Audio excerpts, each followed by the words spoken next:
La Fábrica de Artes y Oficios de Oriente, mejor conocida como Faro, estrenó este sábado la librería Eusebio Rubalcaba, un esfuerzo conjunto entre el Fondo de Cultura Económica y la Secretaría de Cultura de la Ciudad de México.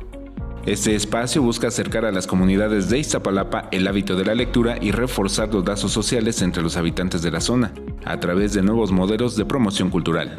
La promoción justamente de una cultura de paz y de convivencia comunitaria, y todo ello a través de propiciar el acceso a los libros, a la lectura, desde la primera infancia.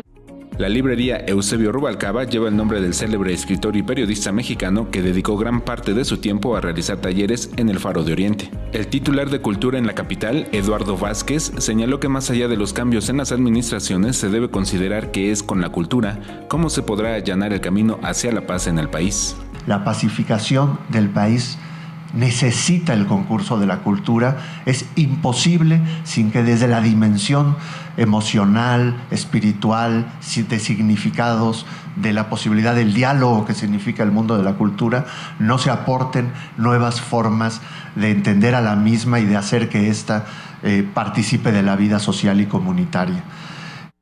La librería contará con 7,000 títulos diferentes y una estación de lectura. Con imágenes de Joel Arias, Alberto Álvarez Santana, 21 Noticias.